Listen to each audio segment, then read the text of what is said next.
മുസ്ലിം ലീഗുമായി തെറ്റിപ്പിരിഞ്ഞ് ഇടതുപാളയത്തിലെത്തിയയാളാണ് പൊന്നാനിയിൽ മത്സരിക്കുന്ന KS ഹംസ. നാമനിർദ്ദേശ പത്രിക സമർപ്പിക്കുന്നതിന് മുൻപ് പാണക്കാട് പള്ളിയിലെ ഖബറിടത്തിൽ ഹംസ പ്രാർത്ഥിക്കാനെത്തി. KS ഹംസയ്ക്ക് പുറമെ മലപ്പുറത്തെയും പൊന്നാനിയിലെയും UDF സ്ഥാനാർത്ഥികളും പാണക്കാട് പള്ളിയിലെ ഖബറിടത്തിൽ എത്തിയിരുന്നു.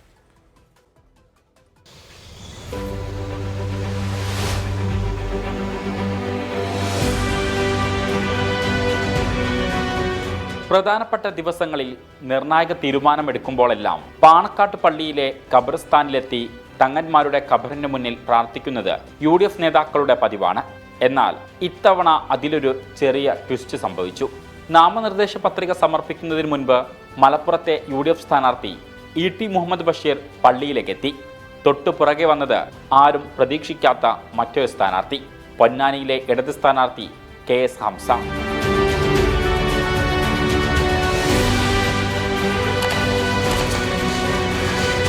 ഇത് തികച്ചും പേഴ്സണലായിട്ടുള്ളൊരു കാര്യമാണ്. ഇതിനെ ഒരു വാർത്തയാക്കാനോ മറ്റോ ഞാൻ ഉദ്ദേശിക്കുന്നില്ല. ഞാൻ നോമിനേഷൻ കൊടുക്കുന്നതിന് മുമ്പ് ജസ്റ്റ് സിയാറത്ത് ചെയ്ത് പോകുന്നു എന്ന് മാത്രമേ ഉള്ളൂ.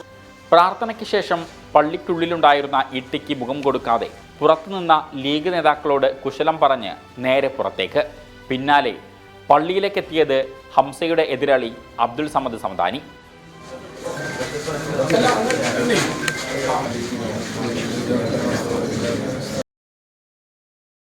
സമദാനിയും പ്രവർത്തകരും ഖബർസ്ഥാനിൽ സന്ദർശനവും പ്രാർത്ഥനയും നടത്തി. ഏത് കാര്യത്തിലും ഇവിടെ നമ്മൾ ഇടപെടുന്ന സമയത്ത് തങ്ങൾ ജീവിച്ചിരുന്ന കാലത്ത് അദ്ദേഹം പ്രത്യക്ഷത്തിൽ തന്നെ എല്ലാ വിധത്തിലുള്ള നേതൃത്വം നൽകുമായിരുന്നു. ഇന്ന് അദ്ദേഹത്തിൻ്റെ ചിന്തകളും അദ്ദേഹം അന്ത്യവിഷമം കൊള്ളുന്ന സ്ഥലമൊക്കെ തന്നെ ആ ഒരു പ്രചോദനം തന്നെയാണ് എല്ലായ്പ്പോഴും ഇങ്ങനെ പോകാനും ആശീർവാദം വാങ്ങാനും ഒക്കെ ഞങ്ങളെല്ലാം പ്രേരിപ്പിച്ചത്. ഒരുപക്ഷെ ചരിത്രത്തിൽ ആദ്യമായിട്ടാകും ഒരു ഇടത് സ്ഥാനാർത്ഥി പത്രികാ സമർപ്പണത്തിന് മുൻപ് പാണക്കാട്ടെ. അതിനാൽ തെരഞ്ഞെടുപ്പ് കാലത്തെ ഹംസയുടെ സന്ദർശനത്തിന് പിന്നിൽ വ്യക്തമായ രാഷ്ട്രീയ ലക്ഷ്യങ്ങളുണ്ടെന്നാണ് വിലയിരുത്തൽ. മുഹമ്മദ് അർഷാഖ്. ലോകത്തെവിടെയായാലും ഏത് സമയത്തും 24 വാർത്തകളും ഓഗ്മെന്റഡ് റിയാലിറ്റി പാക്കേജുകളും എക്സ്പ്ലെയിനറുകളും വിശദമായി കാണാൻ ഞങ്ങളുടെ YouTube ചാനൽ നിങ്ങൾക്ക് സബ്സ്ക്രൈബ് ചെയ്യാം.